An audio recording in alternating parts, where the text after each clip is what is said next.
Hey rookies, what's up? Welcome to this edition of the Bourbon Rookie, where today I'm going to present to you a tasting of Helderberg Bourbon from upstate New York, from New Scotland Spirits, Albany.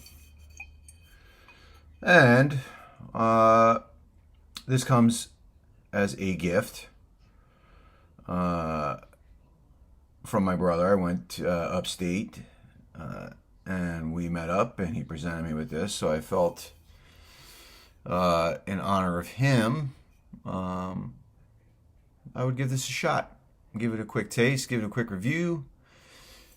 Don't know how available it is. I'm on their website, and basically this has a 60% corn, 25% rye, 15% barley mash bill.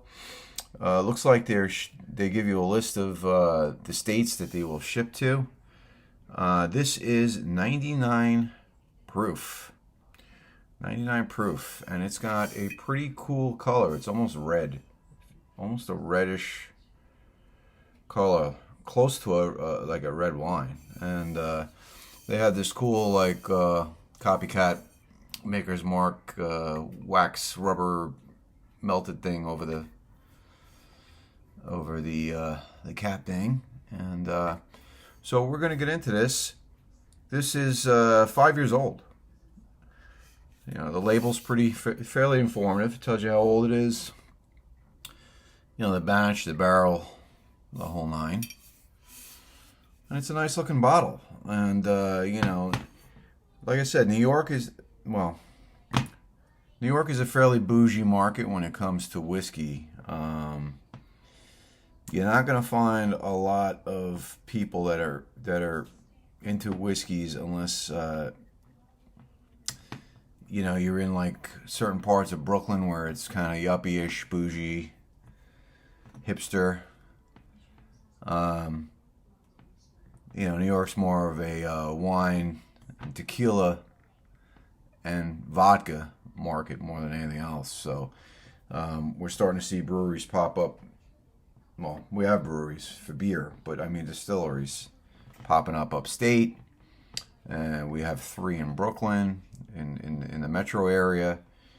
But yeah, this is all the way up in Albany.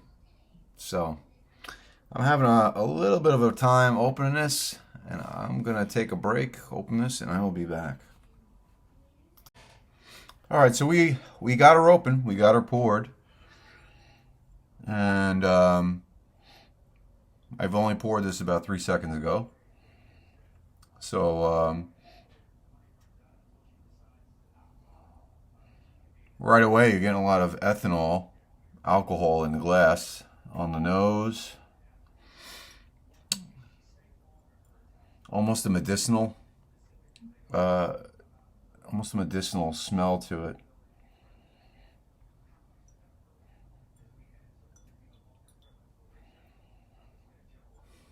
I'm definitely getting a little bit more of the barley at that 12% mark.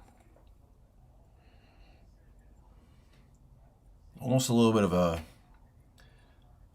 for me, almost a little bit of a Scotch profile.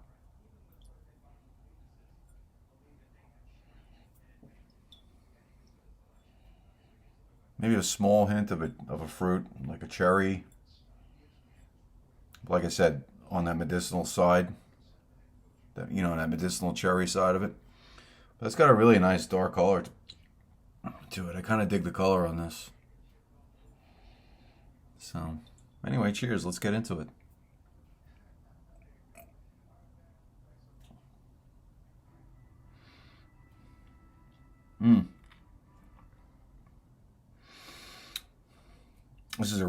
This was not what I was expecting. Oof, give me a sec. Let's try again.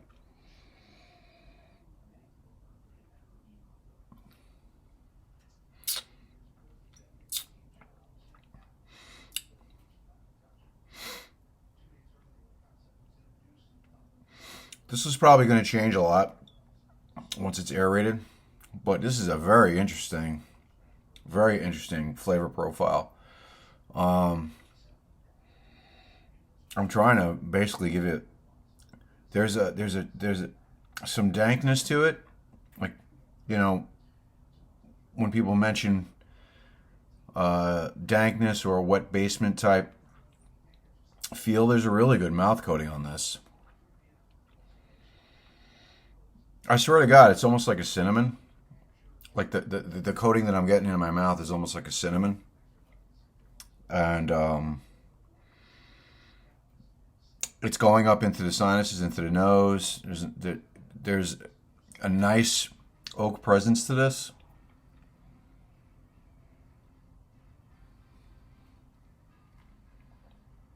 But not an overpowering oak presence.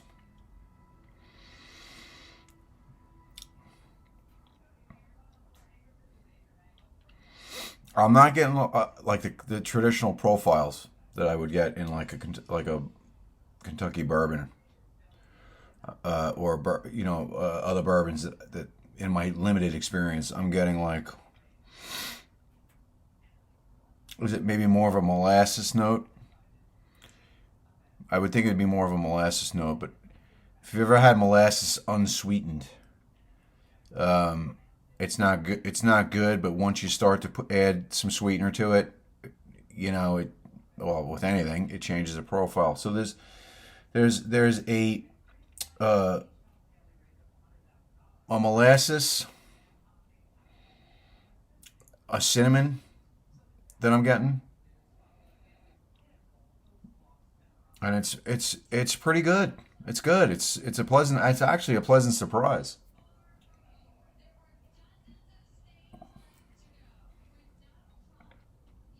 It doesn't drink like it's 99 proof. It drinks more like it's a 90 proof. For me, it seems it's just it's got that nice oaky presence to it, you know.